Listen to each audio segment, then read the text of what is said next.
Então tá, estamos ao vivo, quem sabe faz ao vivo, e aí eu tenho que chamar os caras que sabem fazer ao vivo comigo, né, Mr. Christopher Thompson. Eu me lembro a primeira vez que eu vi o Mr. Christopher Thompson, eu fiquei pensando assim, quem será Mr. Christopher Thompson? Aí chega lá um baita do maluco lá, 2011, Fortaleza, lembra disso? Ixi, faz tempo, hein? Faz Na tempo, realidade, cara. Daniel, a gente sentou, acho que foi antes de Fortaleza, foi no Teve o curso do Pensando Lean, Mapedic.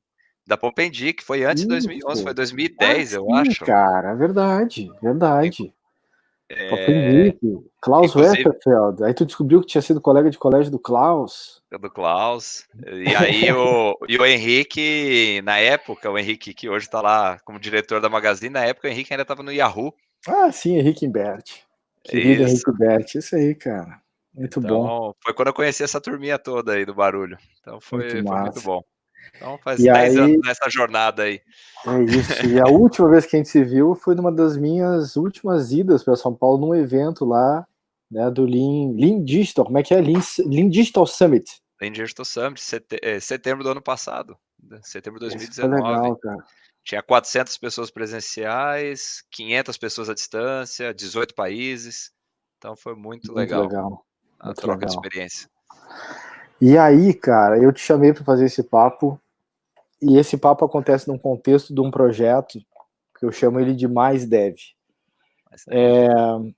Esse projeto não tem o site pronto ainda, estou trabalhando no site dele ainda, na verdade é uma comunidade, mas eu já quero estar fazendo papos em cima das temáticas que vão ser colocadas nessa estrutura do Mais Dev. Então a gente está fazendo esses streams, esses bate-papos, para poder puxar essas conversas e tal. E aí vem a ideia do, chamar o Christopher, rolar um papo, falar sobre Lean, porque todo desenvolvedor de software, toda pessoa que trabalha desenvolvendo software, na verdade, qualquer tipo de projeto, produto, serviço, deveria estar fazendo isso com foco no cliente, com foco em melhoria contínua, né? Como é que é? Processo de eliminação sistemática de desperdícios através da melhoria contínua, sempre com foco no cliente. Essa é a frase que eu guardo comigo há muito Muito tempo bem, sobre o que é Lean. muito bem, tá bem Né? colocado. Bem Esse é colocado, um Daniel. lance. Cara, eu te apresento um pouquinho aí pra galera que não te conhece ainda. Bem, vamos E lá. aí, vamos nessa. Eu sou Christopher Thompson, engenheiro formado, engenheiro naval, tá um pouquinho fora da água, mas engenheiro naval. Na realidade, trabalho no Lean Institute agora já fazem 16 anos, e ao longo desse período eu tive a chance de atuar por volta de 300 empresas em suas jornadas de transformação. Então, e conforme a gente iniciou aqui a conversa, há uns 10 anos atrás que eu comecei a me aproximar das empresas de tecnologia e de pessoas que tinham tecnologia como uma necessidade dentro das suas áreas de negócio e hoje em dia a gente está chamando isso, tem um nome um pouco mais claro, que é o nome do digital. Então, desde 2017, a gente começou a fazer o Lean Digital Summit, que acabou até virando um movimento mais global. Houve um evento também na Europa em 2018, e hoje em dia as pessoas já têm dialogado um pouco mais sobre isso e aproximam muito essas questões aí do que é Lean, de como a gente aplicar tudo isso com agilidade e usando efetivamente tecnologia, né, como um aliado fortíssimo aí dentro da jornada de transformação. Tá? Então, isso é o que eu tenho me dedicado nesses últimos anos e é o que tem ocupado boa parte do meu tempo quando eu estou em clientes, fazendo experimentações, desenvolvimentos. Então, a gente vai falar um pouquinho sobre um dos elementos hoje, né, que acaba aparecendo aí em várias das discussões. Um papel Muito bom. importante. Esse eu não sei do Covid, mas eu tenho participado de algumas discussões, muito ligado com o trabalho voluntário, galera trocando ideias sobre soluções para fazer, problemas para se resolver, mas eu tenho visto duas variáveis bastante importantes fora das equações que eu tenho participado das conversas, né? Que é problema e cliente.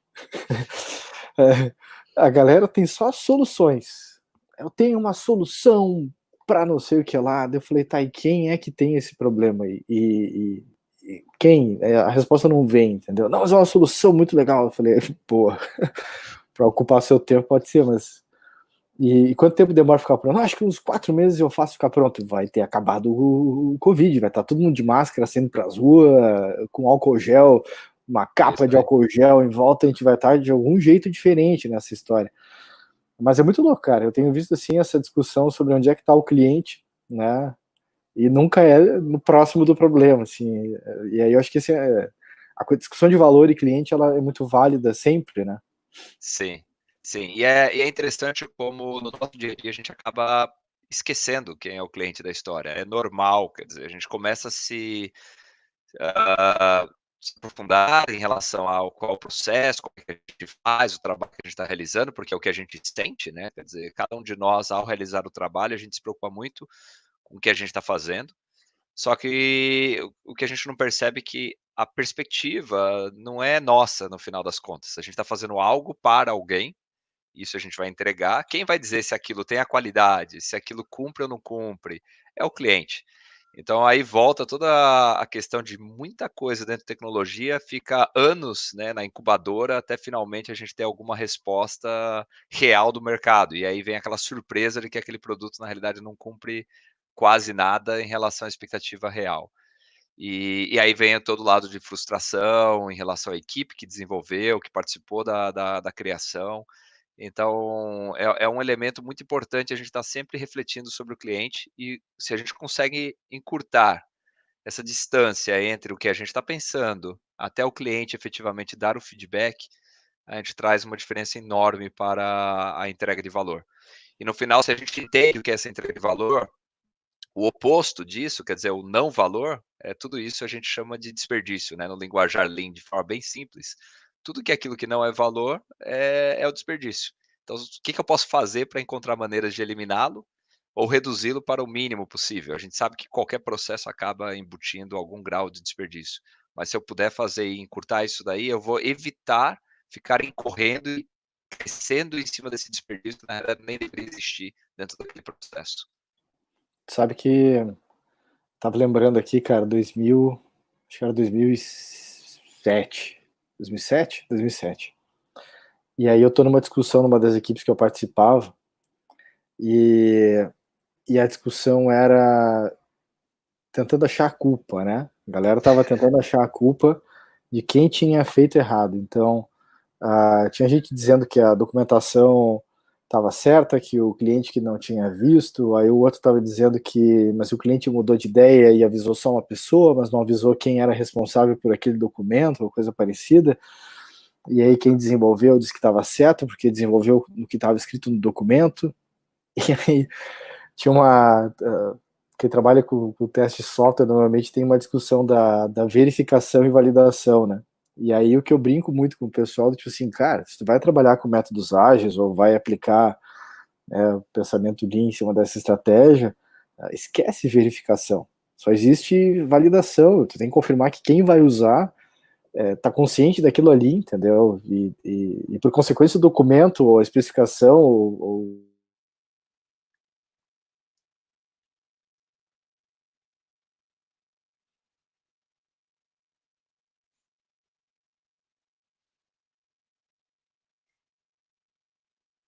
documentação do que tiver, enfim.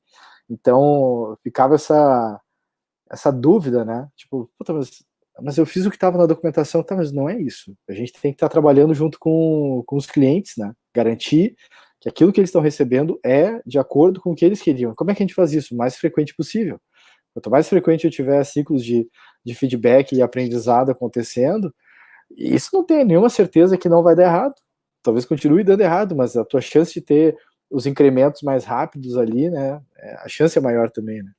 É, o interessante, isso ele vem de uma situação que há anos as organizações elas são estruturadas baseadas em departamentos, né? Então, a gente olha para os departamentos que existem. A tecnologia, por muito tempo, era um departamento ali, em geral um departamento que prestava um serviço interno, tanto que muitas vezes medido pelo custo, né, que ele traz, então é despesa. E então alguém tem que trazer essa especificação. Então existe uma zona de fronteira ali que minha porta de entrada é trazer bem as especificações, então alguém tinha que registrar tudo isso daí. O interessante é que o movimento de agilidade veio, trouxe uma série de técnicas, quer dizer, a gente olha para técnicas aí do Scrum, que trazem uma série de prerrogativas de trabalhar em equipe, de ter algumas personas, né, dentro desse modelo, do framework, e na realidade as pessoas não abriram mão, dentro da organização, dos departamentos originais, eles continuam lá, e eles na realidade encontrou-se um workaround, quer dizer, fez-se um jeitinho para encaixar, fazer alguma coisa estilo o Scrum, e monta um estilo, um time, cria um product owner que na realidade não é, mas é eu adoro as terminologias que vão aparecendo, né, então é o representative, é o proxy, dá um nome bonito, porque afinal de contas o cara não representa o que realmente o cliente quer, mas ele acaba sendo um tradutor, um facilitador em relação a isso. E a gente começa a bater uma situação que o time continua vivendo naquele mundo isolado, então todos os problemas velhos continuam, só que agora a gente está trabalhando de uma forma diferente aqui dentro. Então assim, tá, a gente pode até aumentar a frequência, que nem você está citando, mas é impressionante como o sentimento ainda do pertencer e de ter o propósito claro, e eu tenho feito muita ida à empresa, eu tenho acompanhado muita jornada de transformação, eu converso com os times, as squads, os grupos, as células, e falo assim: "Por que que você faz isso? Qual que é a tua entrega? Qual que é o propósito?". Infelizmente eu ainda escuto, está lá na minha especificação, alguém pediu, alguém mandou, foi o chefe que pediu, quer dizer, o sentimento ainda continua de incerteza em relação à importância daquele trabalho. Assim, eu tenho que cumprir, eu tenho que fazer. Eu tinha uma história que foi colocada aqui, eu tenho que entregar, tá lá no quadro.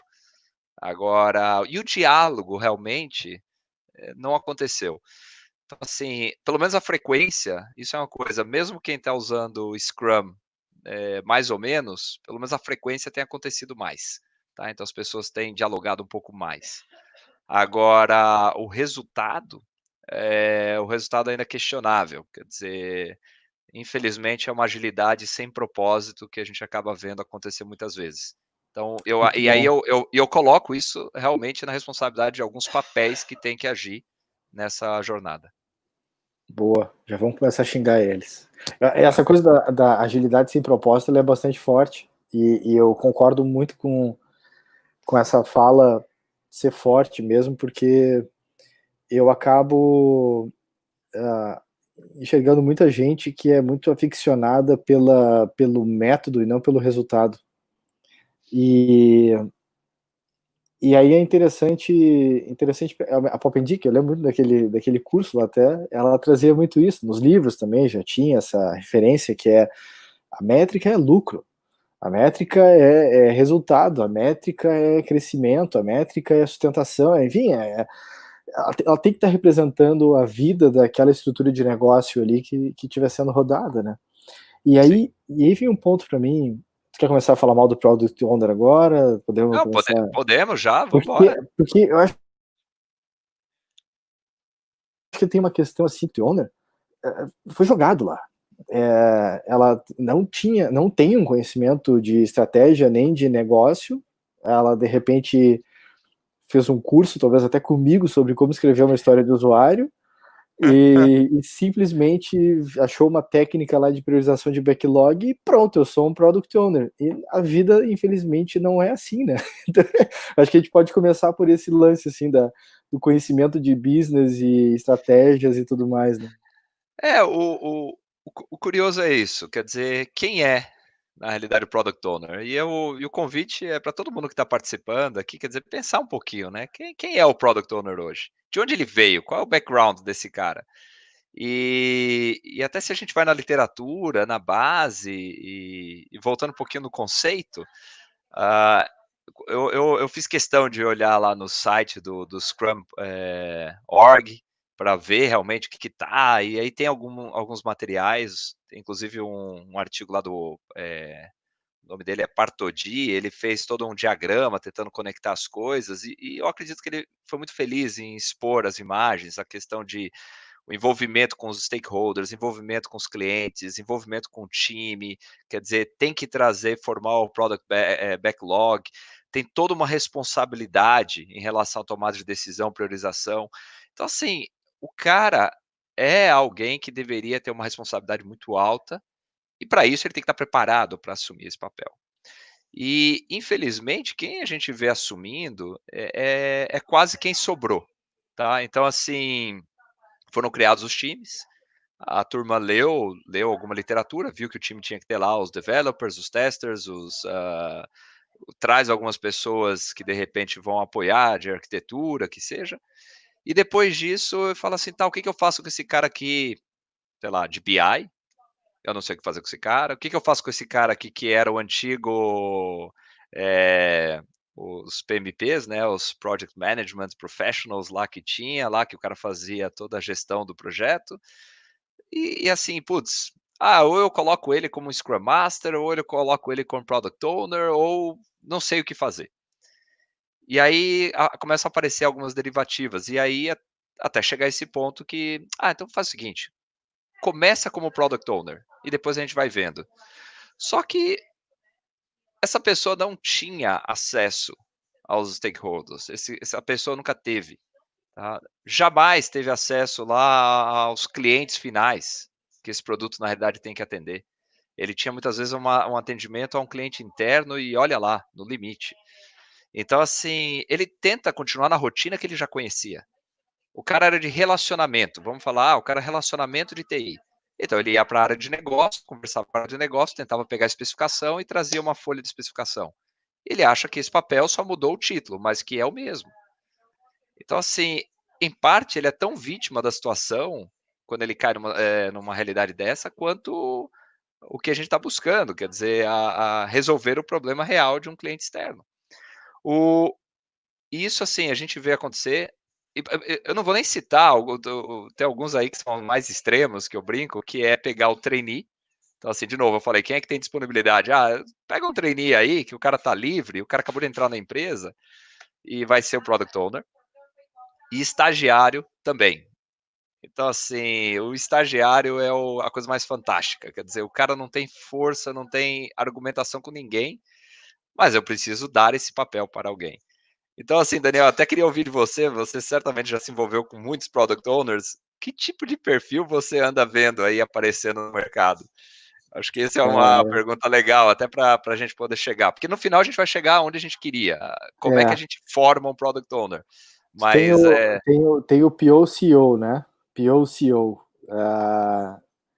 Até tem um livro chamado Inspired, que é de um cara chamado Bart Kagan, e ele traz muito essa transição do PO, do Product Owner, que é o CEO da empresa, que é o dono do negócio mesmo, dessa pessoa conseguir fazer a transição para que alguém assuma o papel de produto desse negócio e tal.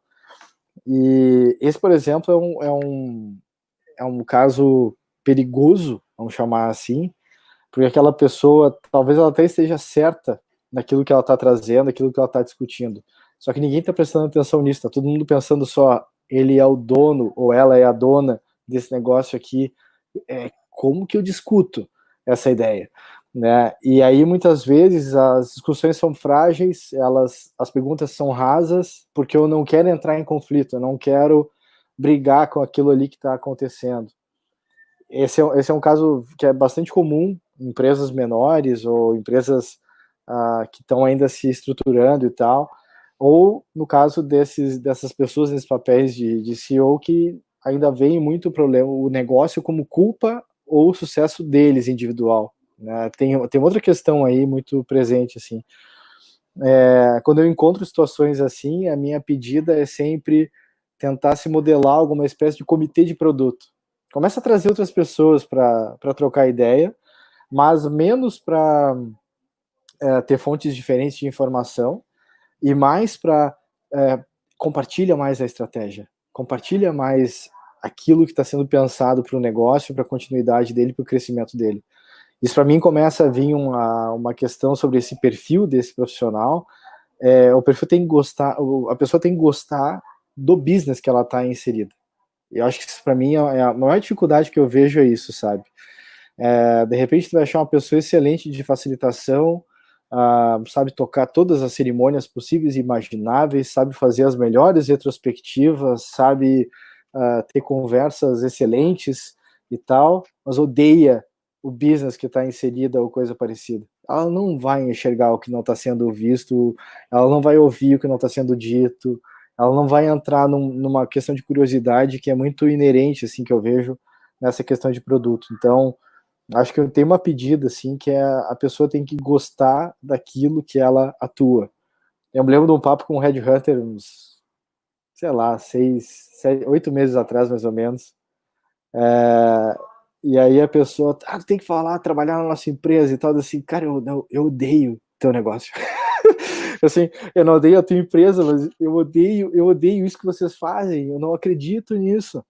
Isso. Não, mas diz o teu preço. Tu não tá entendendo. Tipo, não faz sentido trabalhar pelo troço que eu não acredito, entendeu? Tipo, o princípio número um, assim, né?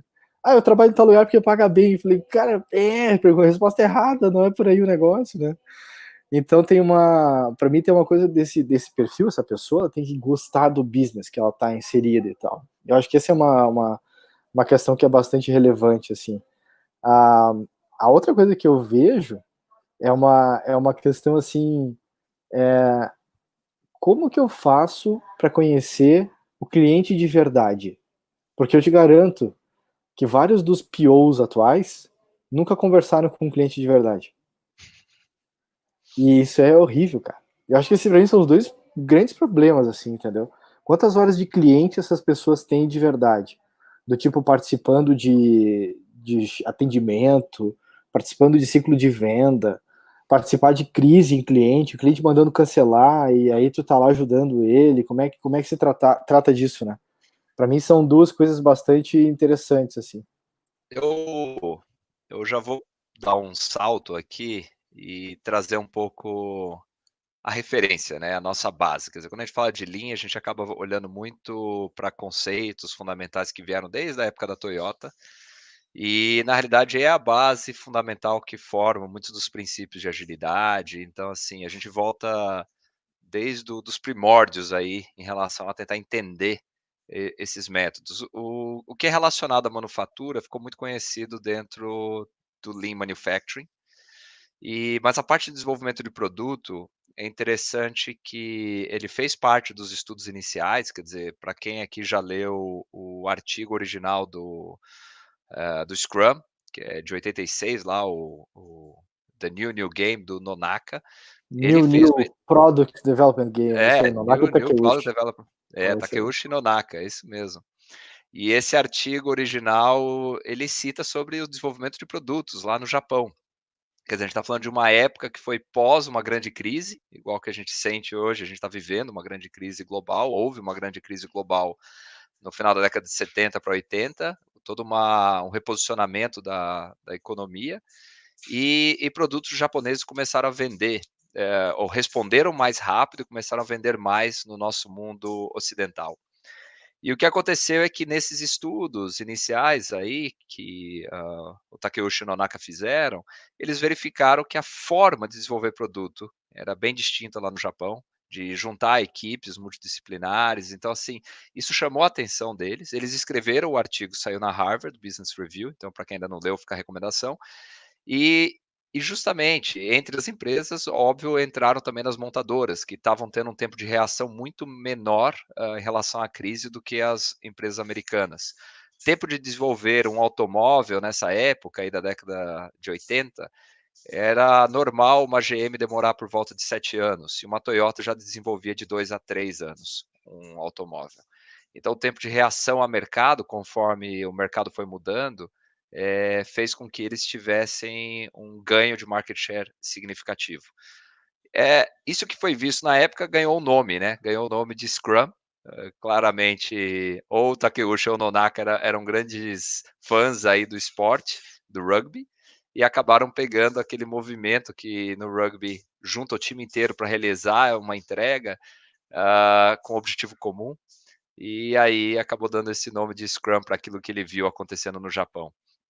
O interessante disso é que quando a gente volta para tentar entender dentro da Toyota, ah, essa maneira de trabalhar com times multidisciplinares, fazer experimentos, tentar chegar mais próximo do cliente, ele tem um personagem, e aí eu vou usar o termo que vem realmente do japonês, que é o tal do Shusa. Tá? O Shusa é esse líder que tem que compreender, que tem que, na realidade, apoiar o time. Ele acabou ganhando essa nomenclatura dentro da agilidade de Product Owner, mas o Shusa, quando a gente vai entender como é que ele opera dentro de uma Toyota, até nos dias de hoje, ele tem uma responsabilidade muito grande. Primeiro que ele não é chefe direto de ninguém, então isso está bem entendido no ambiente multi, como é que eu posso falar, matricial, onde a gente tem departamentos e tem os fluxos de entrega, os produtos para entregar, e só que todo mundo está lá para servir ao fluxo de valor que esse Shusa é responsável. Então, assim, se eu sou responsável de uma plataforma, por exemplo, do Corolla, que é um carro que vende bastante aqui no Brasil, esse Shusa, ele é responsável da plataforma e todos os departamentos existem e são medidos o seu sucesso baseado em quão bem eles atendem a plataforma. Então, Olha exemplo, só, Christopher, aqui, ó, tem uma vamos pergunta lá. aqui do Cláudio. Ó, como fazer que o Ah, o PO Lisdon. possa refletir sobre as origens da criação do seu papel? Aí você está forçando, Cláudio, querer fazer essa galera atual ler Lean, aí você está querendo demais. A gente tem que fazer, a gente pode fazer um mini curso aqui para os caras, né? Me dá um artigo, me dá um tweet para eu entender o que é o Lean, né? Mas tem uma, para mim tem uma dificuldade nisso aí, Christopher. Tipo, como é que a gente faz essa galera começar a prestar atenção daquilo que veio há boas décadas atrás? A galera vê agora técnicas, ferramentas e etc. e acha, nossa, achei aqui o santo grau e tipo, mano, a gente já discutiu essas coisas aqui pós Segunda Guerra Mundial, antes da Segunda Guerra, então assim, já tem muito tempo, né? Olha, a pergunta do Lizondo eu acho que é boa, mas assim, tudo parte do sentimento do problema. Quer dizer, a gente começou a conversa aqui falando, será que temos problemas hoje da forma que o PO está atuando? Então, essa é a primeira reflexão. Enquanto não houver a humildade de enxergar que temos algum problema sobre a forma que tem sido feito, não vai ter mudança. E aí vem, se eu começo a enxergar o problema, quer dizer, não estou satisfeito com a forma que tem sido conduzida, ok, então agora a gente vai começar a buscar soluções. E aí vem, eu preciso reinventar a roda? Então, assim, se a gente olha para empresas que já estão aplicando um desenvolvimento lean, ágil, há décadas, será que eu preciso realmente eu querer inventar um novo método e tentar resolver esse problema sozinho? Eu posso aproveitar muito do que veio do passado.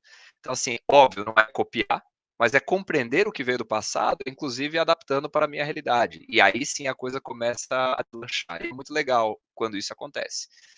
Então, assim, pegando lá o exemplo da Toyota, quer dizer, justas são pessoas que, na realidade, se tornam líderes e tá, isso é fundamental. Não é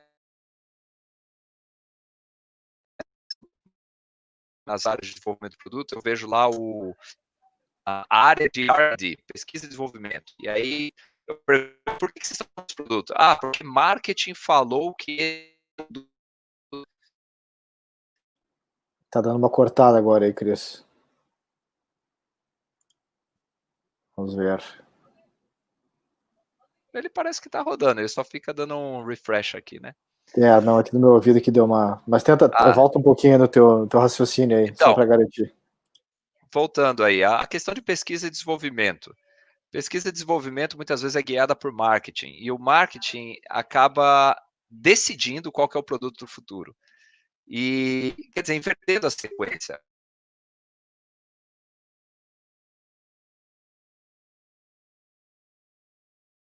A experiência que o cliente precisa ter, na realidade, ele que tem que guiar. Claro que ele vai receber inputs dos outros, mas isso não foge da responsabilidade dele.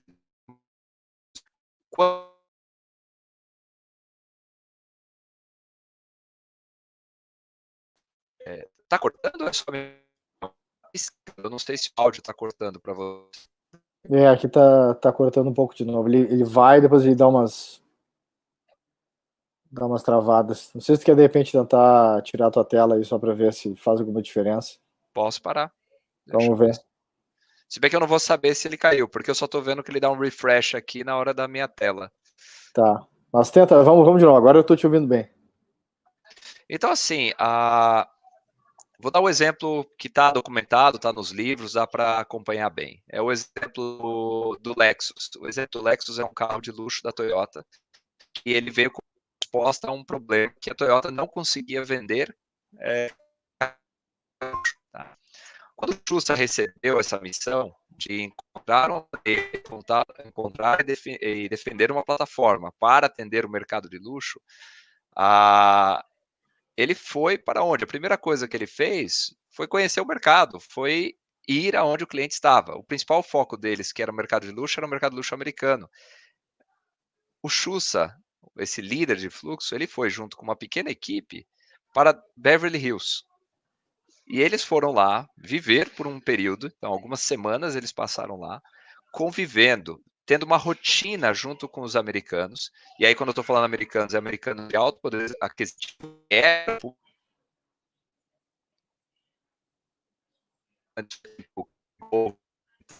a escola com as crianças, frequentando esse ambiente, quer dizer, realmente se colocaram numa situação de conviver com o cliente que eles estavam buscando. O retorno disso foi um entendimento muito mais profundo das necessidades, porque você não faz como é que chama aqueles encontros, um meetup de milionários para falar de carro. Você não vai fazer eu esqueci o nome daquela dinâmica com marketing, que o pessoal coloca o espelho lá, coloca o pessoal dentro de uma Entendi. mesa. Sim.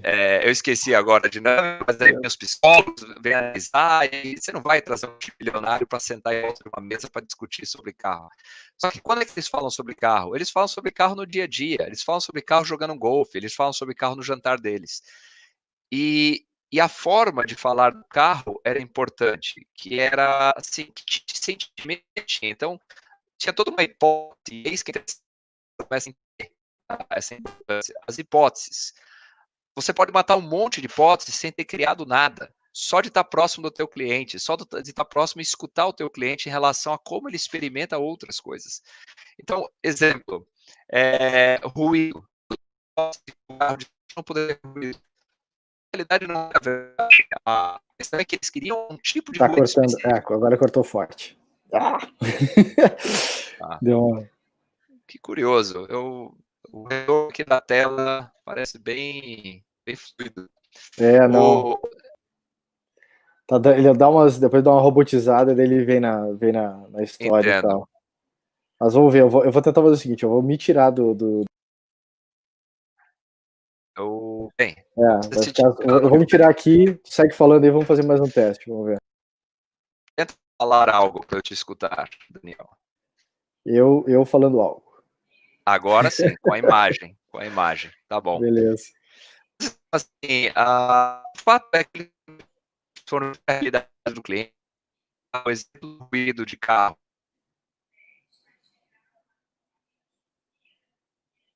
um ruído específico, não era qualquer ruído, então tinha alguns ruídos de alguns carros que agradavam. Então, de repente, o ruído que ele escutava de um Jaguar agradava, mas o do Mercedes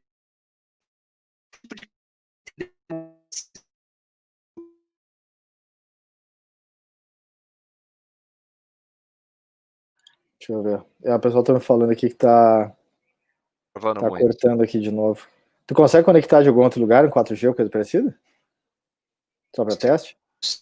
Mas... Eu vou puxando um papo aqui enquanto isso. Eu acho que essa história tu trouxe um exemplo legal dessa história duas coisas que eu acho que são muito relevantes. Eu tô vivendo um papel agora aonde eu não sou chefe de ninguém e eu respondo para todo mundo. Eu consegui inverter a cadeia de valor ao extremo e tal. Então, digamos, às vezes eu estou nesse papel de Xussa e tal, dentro dessa estrutura, né, de poder estar vivendo com algumas pessoas nesse processo, Mas eu achei interessante eu acho que uma das coisas que as empresas brasileiras, talvez seja uma questão de cultura, vão viver e vão sofrer bastante, é essa ideia de eu estar trabalhando para alguém que não é o meu chefe, não é gestor da minha pessoa, mas eu estou ali por ela. O meu trabalho é garantir que eu estou trazendo valor para aquela jornada que o Christopher ou alguém está lá de responsável e tal. Para mim, essa transição do movimento de hierarquia para um movimento mais papel, né? Meu papel é estar nesse círculo de pessoas e entregar determinado valor, né? Por exemplo, acho que isso é uma primeira coisa que eu vejo como um conflito gigante assim na relação de trabalho, porque eu acho que a gente está muito focado ainda em poder, em querer crescer, e ao invés de que valores que estão presentes nesse processo de crescimento nas empresas, né? Para mim tem uma discussão que cai por esse lado aí. A outra, quando tu começa a falar dos locais que essa galera está falando sobre clientes, né? Que não é só numa sala de reunião, numa reunião de 1h30 com 3 especialistas de uma área de tecnologia ou engenharia de uma empresa, mas na fila agora é mais complicado a fila, mas enfim, a fila com máscara, a distância de 2 metros e tal, trocando essa ideia, mas ou numas áudios e feedbacks e tal, mas achar esses locais onde a gente consegue conhecer mais dos nossos clientes e consegue entender melhor aquilo que eles estão passando e aquilo que eles estão vivendo, né? Eu acho que isso é uma questão que eu vejo como diferencial, assim, quer dizer, e aí eu vou te dizer outra coisa, que a galera que se coloca nesse papel de PO, ela deveria estar fazendo a equipe que está lá executando o projeto poder chegar no cliente também. Isso para mim aí é o extremo da história, que é a maioria das pessoas vai colocar essa comunicação com os clientes como se fosse não, mas espera aí, eu tenho que falar com o cliente. Aí quando tu vê que o PO deveria estar sendo essa pessoa que deveria estar abrindo o campo para as pessoas ganharem liberdade, autonomia, ele acaba muitas vezes filtrando o jogo, dizendo, não, eu falo com o cliente, eu sou o PO, né? Quando na verdade o trabalho dessa pessoa é ser um facilitador em relação a quem são, né, os indivíduos, as pessoas que realmente têm esse conhecimento que a gente está querendo discutir, né? Para mim tem Sim. esse jogo assim que começa. Eu acho interessante. Eu acho que a internet agora deu uma estabilizada aqui, pelo menos eu fiz alguns testes, está parecendo melhor. Tá. Pedir o Tô te pessoal ouvindo desligar bem. aqui, ó. Tô Pedir o te ouvindo pessoal bem. desligar o Netflix aqui também, vamos ver se Boa. rouba um pouco menos de Aqui, banda. aqui em casa funciona. Se há duas coisas que eu faço aqui em casa. A primeira coisa é dar essa dica, não liga a internet. E a segunda é dar um grito ensurdecedor. Tô gravando! E aí, volta e meia, até fica pra galera que me assistia aí, o Rodrigo, a gente teve segunda-feira junto, às vezes eu simulo uma tossezinha, mas eu não tô simulando a tossezinha, eu boto no mudo aqui e eu grito com raiva. Tô gravando! E aí a galera se liga pra dar uma parada, sabe? Tem uma história assim desse Mas processo. assim, eu pegando, qual que é a minha preocupação? Quando eu olho para viver e ter a realidade do cliente, eu percebo que primeira coisa quando a gente fala de tecnologia, muitas vezes o pessoal evita trazer o desenvolvedor. Então, assim, trazer o pessoal de tecnologia para a ponta é muito importante. Então, assim, primeiro experimento. E é sim papel do Product Owner, do Xuxa, de fazer as pessoas perceberem isso. Então, assim, dentro da capacidade dele, da rotina que ele tem com o time, perceber que tem pessoas que estão se desconectando da realidade, ele tem que criar, e isso daqui é um experimento que eu já peguei em várias literaturas, já fiz isso.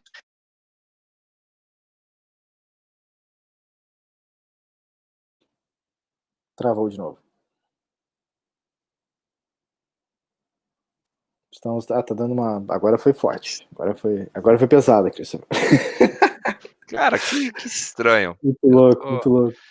esses últimos dias até que estava estável aqui a net. É, Agora, meu a Deus. minha, a minha cai todo dia. A minha cai 2 vezes por dia sempre. Tem que combinar o horário que cai, é isso? Não, Mas muito louco, cara. Mas assim, a questão de viver essa experiência, de criar desafios. Então, assim, criar desafios para que as pessoas tenham a chance de ir até a ponta, tenham a chance de vivenciar com o cliente, é muito importante. Eu vou dar um exemplo que eu vivi.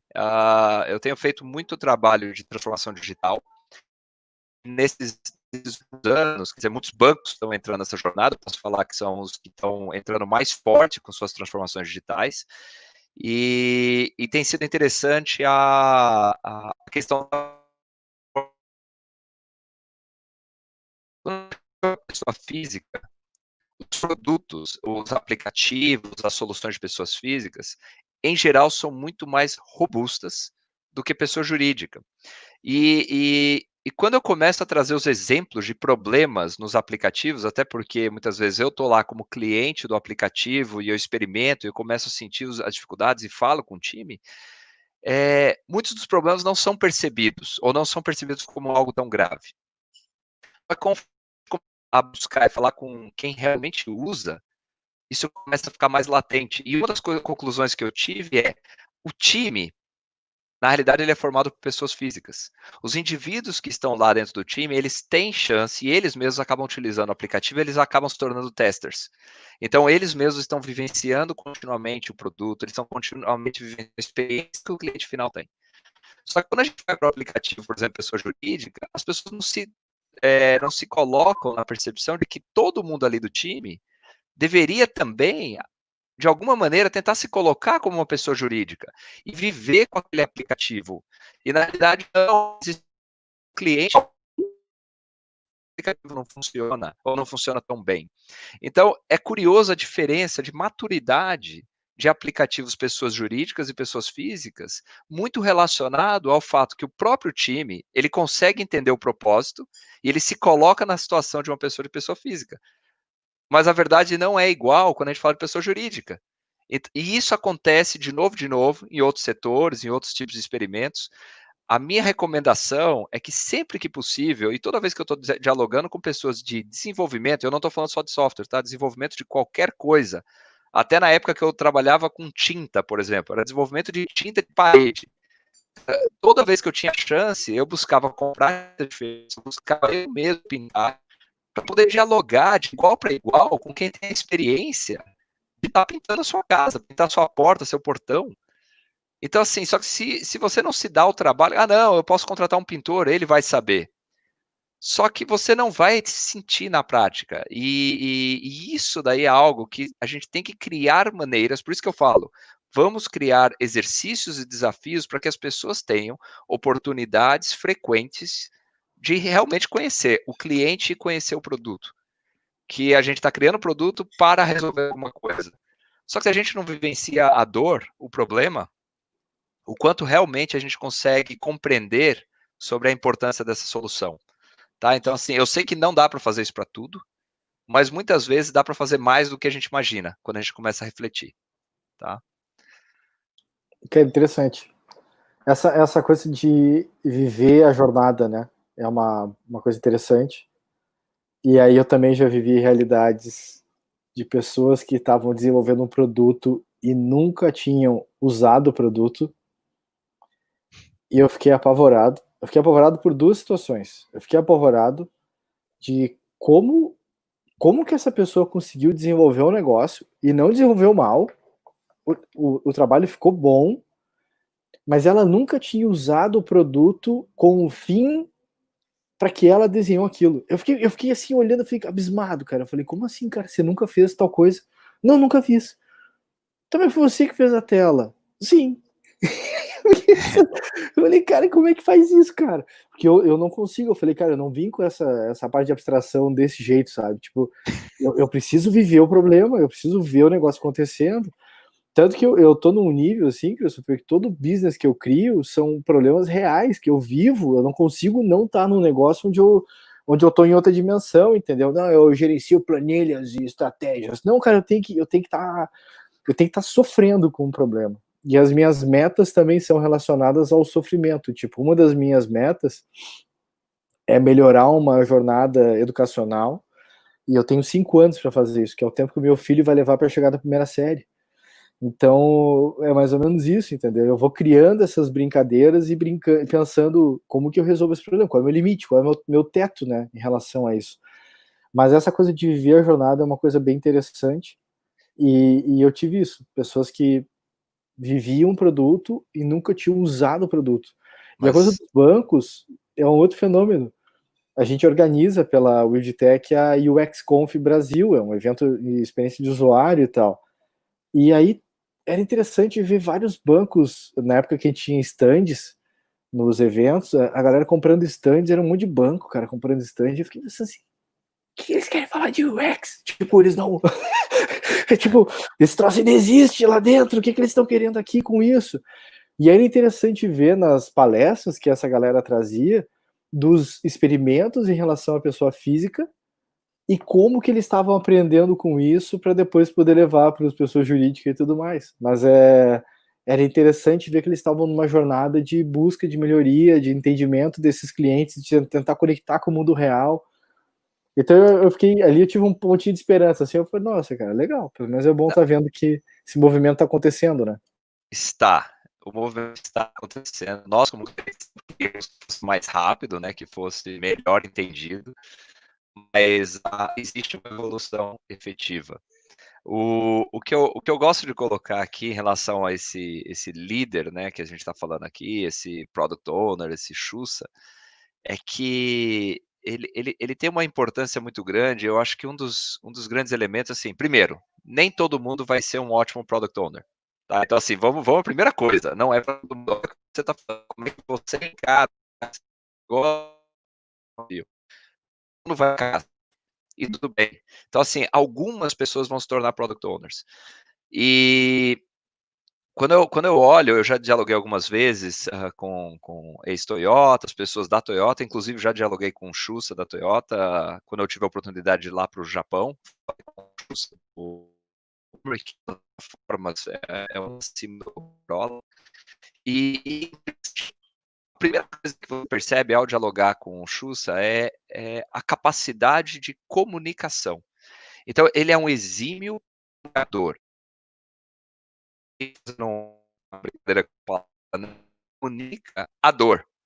Qual é a dor a se resolver? Qual o problema que temos que resolver? Então, assim, o que traz o senso comum de propósito, objetivo, alinhamento?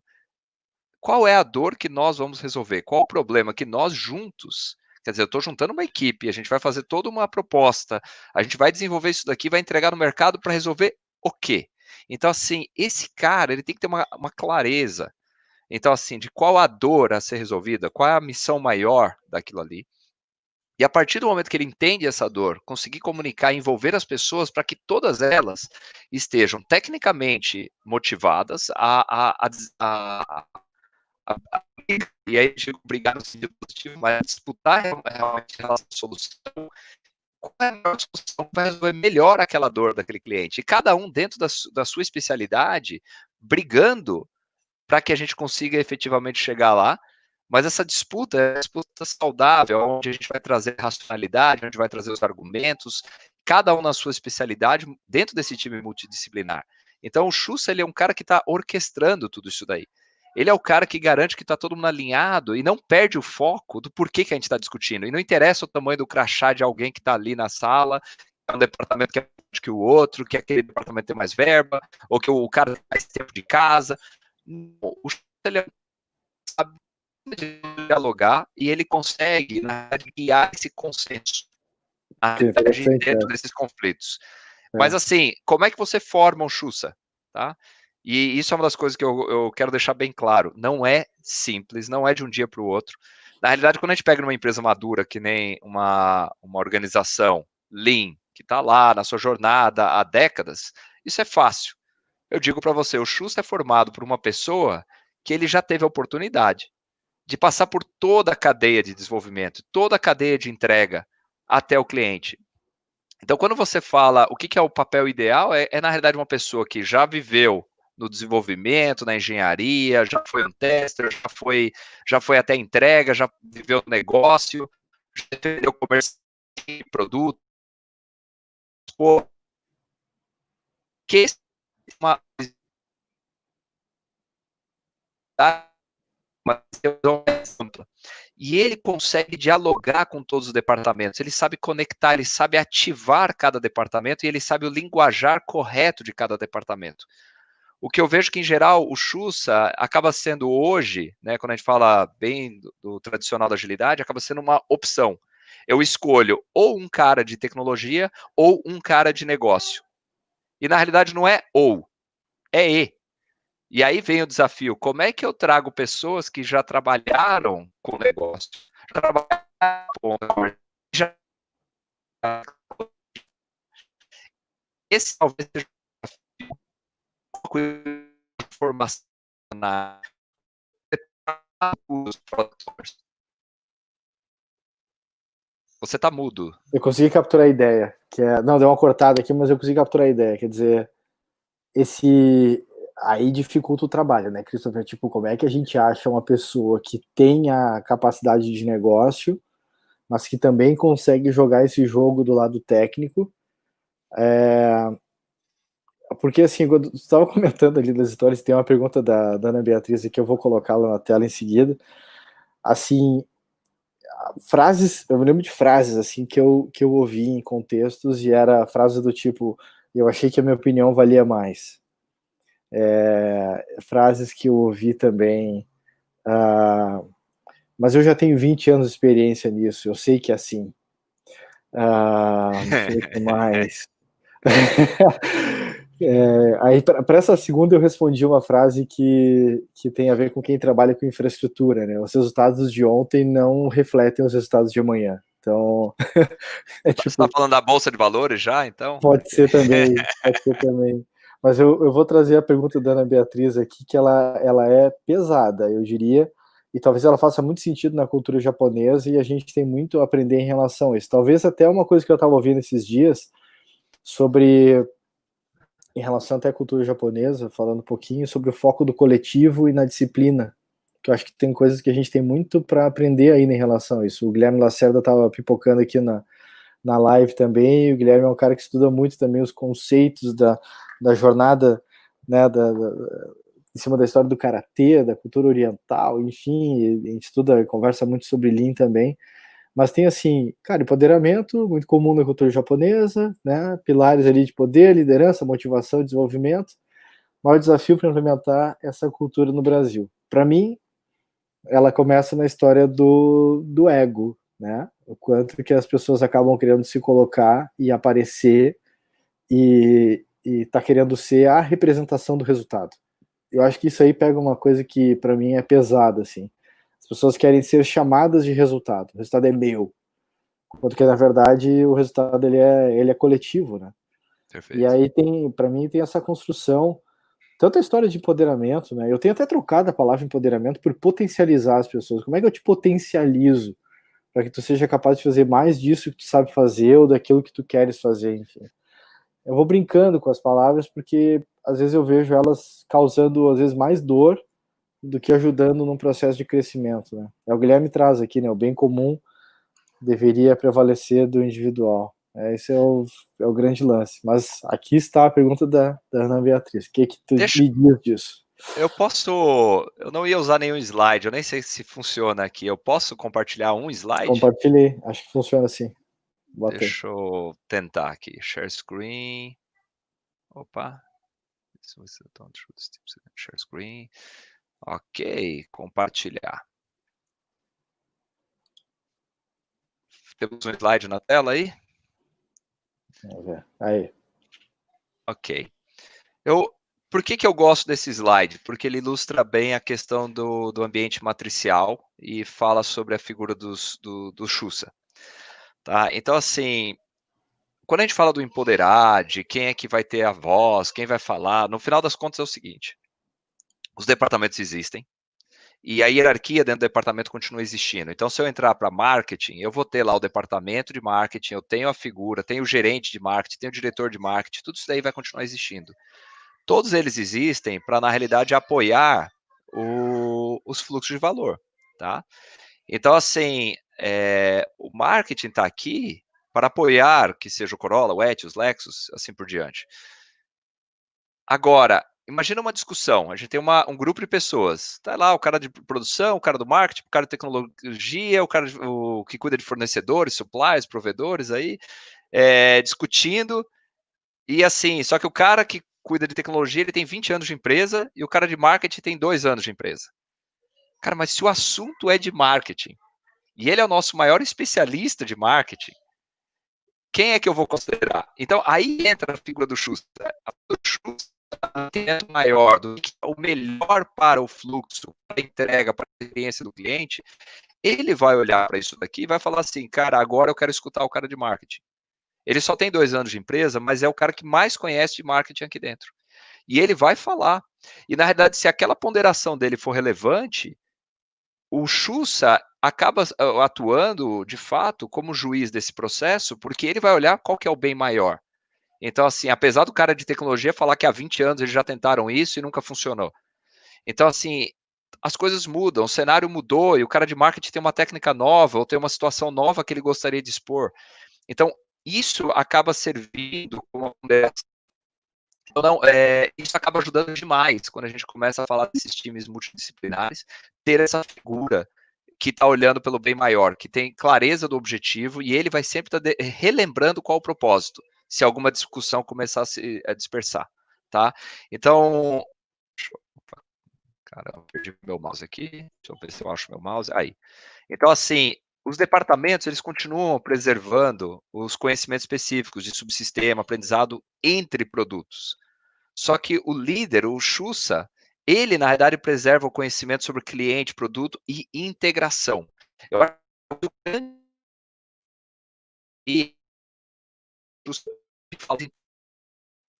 que a necessidade é essa, como é que eu integro todo mundo nesse processo.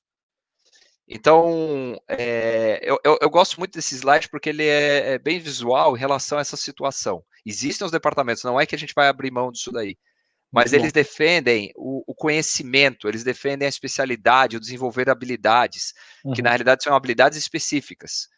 Só que quando a gente olha para o produto, ele não precisa de uma habilidade específica. Ele precisa do time integrado para entregar o melhor produto, a jornada, a experiência. Tá? Eu acho que isso aí conecta muito com o que a Ana estava perguntando aqui, um pouco nessa história. Quer dizer, a liderança ela acontece de forma situacional muitas vezes. Quer dizer, quem é a melhor pessoa para esta situação que a gente está passando agora. Perfeito. E isso exige um desprendimento de não se achar o melhor, que é muito louco, cara. Eu tenho esse... É um exercício contínuo, quer dizer, como é que eu vou dizer que... Peraí, cara, mas tu é o diretor, tu deveria saber responder isso. Não, eu não preciso saber. Tem pessoas que são especialistas e jogam isso o dia inteiro, e eu posso me apoiar nelas para tomar decisão e para discutir coisas, né? Então acho que tem...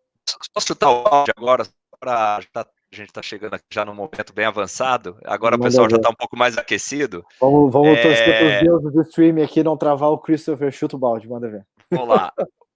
O grande desafio é para quem o product não responde. Tá? Esse Xuxa, ele deveria responder só ao board da empresa. Ele deveria estar acima de qualquer diretoria, de qualquer departamento. Ele deveria estar acima de qualquer presidente local. Ele defende o cliente. Ele está aqui para defender o cliente, a experiência que o cliente vai ter, a jornada completa. Isso é um elemento fundamental. Quando a gente fala de uma empresa que nem uma Toyota, que tem 350 mil funcionários, se não tiver alguém ali dentro olhando e defendendo o cliente, eles vão se perder rapidamente. E a questão é que, infelizmente, eu vou dizer que 90% das vezes, ou mais, quando eu vou nas empresas que estão nas suas jornadas de transformação, definem líderes de produto, de jornada, de que seja algum diretor, às vezes é um diretor de tecnologia, às vezes é um diretor de sei lá, um CIO, ou então é um diretor de negócio, só que, ou um cara de marketing, mas o cara não fala com o board, ele não tem nem acesso, ele não tem nem canal para poder falar a real necessidade que ele tem. Então, assim, para mim isso é um divisor de águas. De novo, é o desafio da gente escolher pessoas maduras, pessoas que podem assumir esse papel, preparar a pessoa para esse papel, porque assim, um cara desse, ele tem que poder enfrentar qualquer diretor da organização. Interessante isso, cara. Tá? Então, assim, eu falei que eu ia forçar agora no final, né? Eu avisei que eu ia forçar. O Elias apareceu ali na live aqui agora, e Guilherme Elias, E aí eu me lembro de uma passagem que a gente estava discutindo e alguém chegou assim, com quem que eu falo sobre tal assunto? E aí eu apontei pro time de desenvolvimento e falei assim, pode escolher qualquer um, hein? Escolhe um aí e troca ideia. Isso pirou a pessoa, né? Assim, como assim? O que tá acontecendo aqui? Eu falei, não, cara, tipo, tu quer falar sobre esse assunto? Escolhe alguém do time, pode trocar ideia. Eles estão sabendo o que tá acontecendo. Mas quem é o responsável? Eu falei, eles estão responsáveis, pode perguntar para eles. Eles estão focados nisso, né? E era interessante esses questionamentos, porque várias situações eu trabalhei em empresas ou com empresas,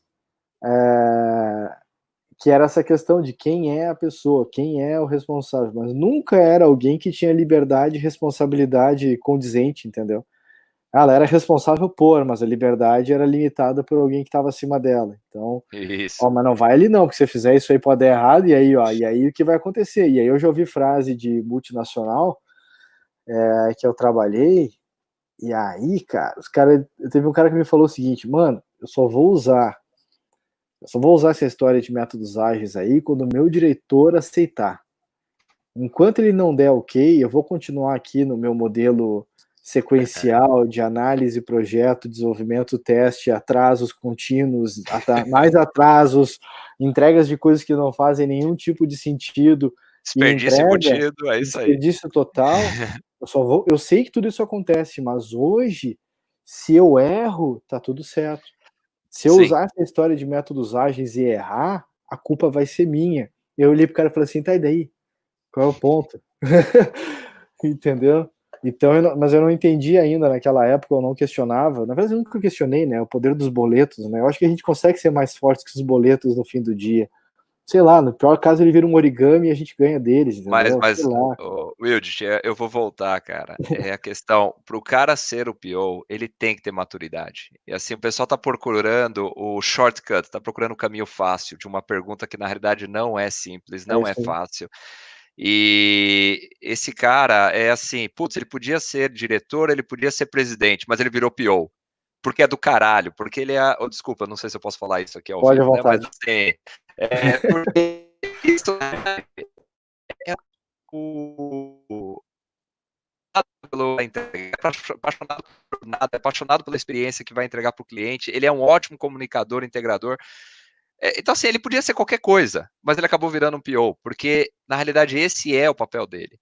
Então, Uhum. quando o pessoal começa a me perguntar quem deveria ser, vou terceirizar. Não, cara, você não pode terceirizar. Isso é o propósito, entrega que essa empresa vem fazendo. Então, principalmente para empresas que têm décadas de existência, a gente pega às vezes empresas centenárias, né? Quer dizer, tem mais de 100 anos, estão lá e agora, putz, jornada digital, ninguém aqui sabe nada, vou contratar todo mundo de fora. Gente, fica Boa. e Olha só, tava pensando aqui, ó, até escrevi num comentário aqui. O que essa pessoa precisa ter, né? Comunicação, integração, maturidade. Pode ser uma boa. Essa maturidade é uma boa. não é uma coisa não que vai ser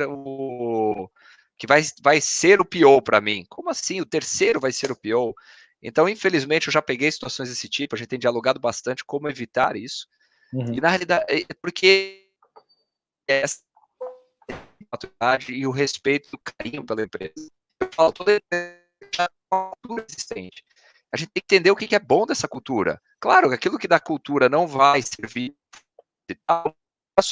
vamos explicitar isso. Mas Muito bom. tudo da cultura que fez essa empresa chegar onde ela chegou, a gente vai ignorar esse passado? Então, assim, na realidade, essa empresa até aqui, ela sobreviveu 100 anos, por quê? Porque ela soube entregar, ela soube ser resiliente em várias situações de crise. Essa é só mais uma transformação que ela vai ter que viver. Está acontecendo. Então, como é que a gente faz isso de uma forma ágil? Como é que a gente faz isso de uma forma lean? Mas, acima de tudo, com as pessoas certas, entendeu? Quer dizer, não dá para relegar esse papel do PO, que infelizmente acaba sendo assim, lembrei, preciso arrumar um PO. Eu acho que essa é a grande mensagem aqui, que a gente tem Boa. que valorizar muito esse papel. Muito bem, cara. Meu, agradeço aí teu tempo e, e tivemos boas mensagens, mesmo com as travadinhas ali, deu É isso aí. boas mensagens aqui para a galera. E esse vídeo já vai ficar assim que a gente terminar de transmitir, ele já fica disponível para quem quiser assistir depois também. Então dá para ter bons insights aí. E acho que a mensagem que fica é muito isso: não tem atalho. Você vai ter que construir conhecimento de negócio, vai ter que construir conhecimento técnico Sim, dessas jornadas e tal, mas esse pensamento de cuidado com o cliente, ele já sempre foi essencial, né? Enfim, aí a galera, quando começa a perder mercado ou coisa assim, começa a prestar atenção: agora a gente tem que cuidar dos clientes, né? E PO ou time de produto? Pergunta o Elias. Cara, é, pensa é, como maestro. Não é ele que faz a música, cara. Faz a música é a orquestra inteira. Então, assim, é, isso é teamwork. Todo mundo tem que trabalhar junto em harmonia. E, na verdade, ele é só o maestro dessa história toda. Agora, ele tem boa. que ter energia, tem que ter motivação para trazer as pessoas para a harmonia correta. Tá? Então, É, assim, tenta pensar nele como um grande maestro. Por que, que você valoriza um maestro mais do que outro? É isso que a gente está falando. boa. Eu acho que isso faz muito sentido, Elias. Eu vou ir além aqui, não é o papo agora, mas a gente pode trazer uma outra discussão, que é a galera criando Dual Track Agile, que é uma forma nova de chamar de modelo waterfall para coisas que eu estou tentando trabalhar versus o que eu estou tentando escrever. Tipo, são coisas diferentes que estão acontecendo e a gente está criando uns nomes estranhos para aquilo que de repente eu consigo botar uma data e estou em modo entrega, e aquilo que eu estou em modo descoberta e experimentação e validação de hipóteses. Tem várias coisas nesse sentido. O que eu tenho visto muito do mercado é criação de células, muitas vezes, para as coisas que não precisa, né? Então, essa metáfora do maestro é excelente, porque assim, cara, o maestro está ali para dar o ritmo, para conduzir e tal, e em vários casos ele toca tão bem quanto as pessoas que estão ali na orquestra dele. E tem muito a ver com o líder Lean. Se eu pensar o líder da célula U, por exemplo, esse cara ele tá ali como um maestro também, conduzindo o trabalho, e muitas vezes ele sabe fazer o trabalho de todo mundo que está ali Isso. e ajuda essas pessoas dentro das suas jornadas, né? Mas muito bom. Cara, obrigado. Eu que agradeço a oportunidade, agradeço todo mundo aí que também participou, mandando perguntas e interagindo. E foi ótimo, ótimo diálogo aí, uma importante na sua e pensando aí no desenvolvimento das pessoas, dentro de agilidade, dentro de perspectivas Lean.